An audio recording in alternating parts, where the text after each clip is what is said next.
మా దగ్గర ట్యాక్స్ తీసుకుని నువ్వు పంచడానికి నువ్వెవరు? నువ్వు హామీ ఇవ్వడానికి నువ్వెవరు? నువ్వు ఎక్కడ చర్చ పెట్టావు దాని గురించి? ఒక అసెంబ్లీలో చర్చ పెట్టావా, లేదా జనాల మీటింగ్లో చర్చ పెట్టావా? నీకు నువ్వే మాట చెప్పడం, నీకు నువ్వే ఫ్రీ బస్ ఇస్తానంటావు, నీకు నువ్వే ఫ్రీ కనెక్షన్ ఇస్తానంటావు. ఎవరు డబ్బులను ఇస్తావు? నేను ఎందుకు ట్యాక్స్ కట్టాలి? ఇప్పుడు చదువుకున్న వాళ్ళందరూ రేపొద్దున ఒక స్టేడియంలో మీటింగ్ పెట్టి ట్యాక్స్ మేము కట్టమని రోడ్డు అడ్డంగా పడుకుంటే నువ్వు ఎక్కడి నుంచి తీసుకొచ్చి అమలు చేస్తావు పథకాలు? ఎందుకు ఇస్తున్నారు మీరు హామీలు? చదువుకున్న వ్యక్తి అసెంబ్లీలో లేకపోవడం వల్ల, చదువుకున్న వ్యక్తి ఎప్పుడైతే ఒక చట్టాన్ని చేసే స్థితిలో లేకపోవడం వల్ల, అలాంటి వాళ్ళు మన అసెంబ్లీలో లేకపోవడం వల్ల మన దౌర్భాగ్యం. వచ్చిన డబ్బుల్ని ఎలా సమర్థించాలో తెలియదు, ఒక హామీ ఇచ్చేటప్పుడు ఎలా ఇవ్వాలో తెలియదు, ఒక హామీ అమలు చేసేటప్పుడు దీన్ని ఏ పద్ధతిలో అమలు చేయాలో తెలియదు. నేను మాట ఇచ్చాను, 100 మందికి భోజనం పెడితే సరిపోద్దండి. ఇప్పుడు ఆ పథకం నా గ్రామంలో ఒక్కడు కూడా రాదు. మీరు చెప్పినటువంటి అన్న క్యాంటీన్ ఇప్పుడు ఆ పథకం అమలు చేసినట్టే చేయనట్టే చెప్పండి. మీరు ఒక సిటీలో ఉంటే ఇక్కడ బస్ స్టాండ్ పక్కన ఉన్న 100 మంది తినడానికి లేక 10 రూపాయలు ఇవ్వమని 10 రూపాయలు చెప్పి అడిగేవాళ్ళు 100 మంది. ఇక్కడ అన్న క్యాంటీన్ ఉండదు. ఆ క్యాంటీన్ ఉపయోగపడినట్టే లేనట్టే చెప్పండి. మీరు ఏదో సిటీ మూల పెడితే సరిపోతుందా? నువ్వు సొంత డబ్బులు జేబులో నుంచి 4 ఎకరాలు అమ్మి నువ్వు తీసుకురావట్లేదు కదా.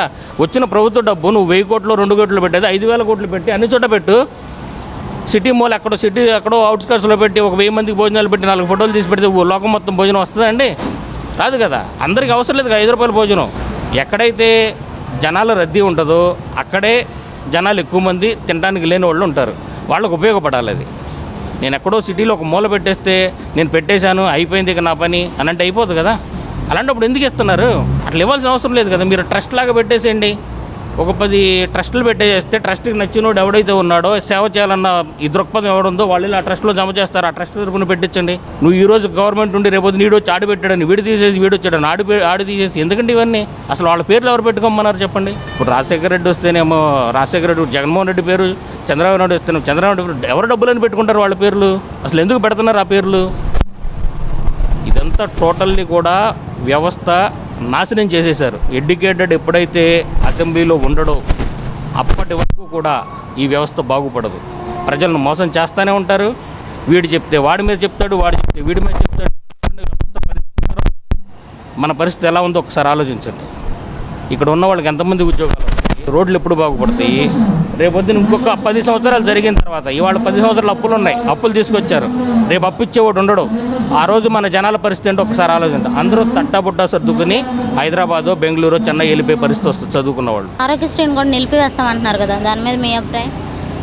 ఇప్పుడు ఆరోగ్యశ్రీ అనేది ఎలా పుట్టిందండి? సామాన్యుడికి, ఒక సామాన్య వ్యక్తి ఎప్పుడైతే అతనికి మించినటువంటి భారం అతను చూపించుకుని అతని ప్రాణాన్ని నిలబెట్టుకోలేనటువంటి పరిస్థితి వచ్చినప్పుడు మహానుభావుడు వైఎస్ రాజశేఖర రెడ్డి గారు ఆయన తీసుకొచ్చినటువంటి పథకం, ఆ పథకాన్ని ఒక సమూలమైనటువంటి మార్పులు తీసుకొచ్చి ఎలాగూ నిజంగా ఎవరైతే అవసరం ఉందో వాళ్ళకు ఒక చేతికి డబ్బులు ఇవ్వకుండా ప్రభుత్వం నిన్ను ఆదుకోవడానికి రెడీగా ఉందని ఒక కార్డు ఇచ్చి ఆ పర్టికులర్ వాళ్ళు వెళ్ళి 10 మంది చుట్టూ తిరగకుండా వాళ్ళు ఎవరైతే ఏ సమస్య అయితే ఉందో పలానా డిపార్ట్మెంట్ కనెక్ట్ అయితే వాళ్ళకి సేవలు అందించే ఏర్పాటు చేస్తే ఆయన 50 సంవత్సరాలు పోరాడితేనే ఆయన మైండ్లో నుంచి వచ్చిన వాళ్ళ ఆలోచన ఆరోగ్యశ్రీ. అలాంటి ఆరోగ్యశ్రీ అనేది ఎప్పుడైతే ప్రభుత్వం తీసేద్దాము లేదంటే డబ్బులు కట్టమని ఆలోచించిందో ఆ ప్రభుత్వానికి ఆ రోజు నుంచి కూడా డౌన్ఫాల్ మొదలైనట్టే. అలాంటి పథకాలు ముట్టుకోకూడదు. ఒక రోజుకి మన దగ్గర నుంచి జిఎస్టీ ఎంత తీసుకుంటున్నారు? ఒక సామాన్యుడు ఎంత జిఎస్టీ కడుతున్నాడు? ఒక మిడిల్ క్లాస్ వ్యక్తి ఎంత జిఎస్టీ కడుతున్నాడు? ఇప్పుడు మిడిల్ క్లాస్ వ్యక్తి ఒక జిఎస్టీ రూపంలో ఒక పెట్రోల్కి కావచ్చు, లేదంటే నిత్యావసర వస్తువులకు కావచ్చు, లేదంటే కనుక ఇంట్లో బట్టలు అవి కొనుక్కోవడానికి కావచ్చు, ప్రతి ఒక్క మిడిల్ క్లాస్ వ్యక్తి కడుతున్నాడు. మిడిల్ క్లాస్ వ్యక్తికి ఎటువంటి లాభం చేకూరుతుంది ప్రభుత్వం నుంచి? మీరు పథకాలు పెడుతున్నాను అని అంటున్నారు. ఇప్పుడు మీరు కలెక్ట్ చేసేటటువంటి ట్యాక్స్ ఏదైతే ఉందో 5 కోట్ల మీద కలెక్ట్ చేసి నా ప్రభుత్వం తరపున నేను 1 కోటి మందికి 2 కోట్ల మందికి నా ఇష్టం వచ్చినట్టు నేను పథకం ఇస్తానంటే నువ్వు ఎవరండి పథకం ఇవ్వడానికి? సామాన్యుడు నువ్వు పథకం ఇవ్వు తప్పులేదు, ఏ రూపంలో ఇవ్వాలి అది? అట్లాగే మిడిల్ క్లాస్ వాడి దగ్గర హై క్లాస్ వాడి దగ్గర డబ్బులు తీసుకుని నువ్వు పంచుతావా? దానికి కాదు కదా ట్యాక్స్ కట్టేది. బ్రిటిషర్స్ని ఎందుకు తవరేసాం? 78 సంవత్సరాల క్రితం బ్రిటిషర్స్ని వాళ్ళు పెట్టేటటువంటి టార్చరు, మనం పండించిన పంట మీద వాళ్ళు ట్యాక్స్ తీసుకోవటం వల్ల వాళ్ళు మాకు వద్దు అని చెప్పి వాళ్ళని తవరేసాం. వాళ్ళు అంతకన్నా ఎక్కువ భారం ప్రజల మీద వేస్తున్నారే. మిడిల్ క్లాస్ వాడు ఎందుకు ట్యాక్స్ కట్టాలి?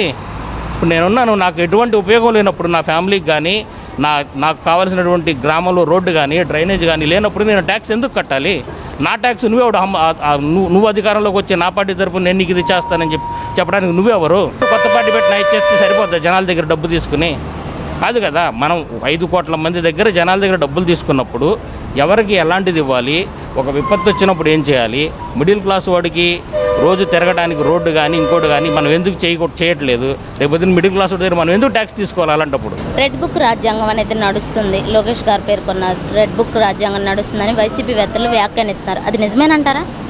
ఇక్కడ చూడండి, రెడ్ బుక్ రాజ్యాంగము అని మాట్లాడుతున్నారు కదా. ఇక్కడ కొన్ని ఘటనలు అయితే జరిగినాయి కళ్ళ ముందు ఏవైతే ఘటనలు జరిగినాయో దానికి ఇమ్మీడియట్గా రియాక్షన్ అనేది ప్రభుత్వం తరపు నుంచి ఉండుంటే ఇది సహజమైన ఘటన, పార్టీ తరపున జరిగిన ఘటన కాదు అని చెప్పి ఎవరైనా సరే చెప్పగలుగుతారు. మనం ఎప్పుడైతే ఘటన జరిగిన తర్వాత ప్రభుత్వం నుంచి ఎటువంటి రియాక్షన్ లేకపోతే ఇది ప్రభుత్వమే చేయించిందని చెప్పి ప్రజలు నమ్ముతారు. సో ప్రజాభిప్రాయం ఎలా ఉంది? జరిగినటువంటి ఘటనలు ఏవైతే ఉన్నాయో ప్రభుత్వమే చేస్తుందేమో, ప్రభుత్వం నుంచి స్పందన లేదు కాబట్టి వైసీపీ వాళ్ళు చెప్పేది నిజమేనేమో అని చెప్పి ప్రజలు నమ్ముతున్నారు.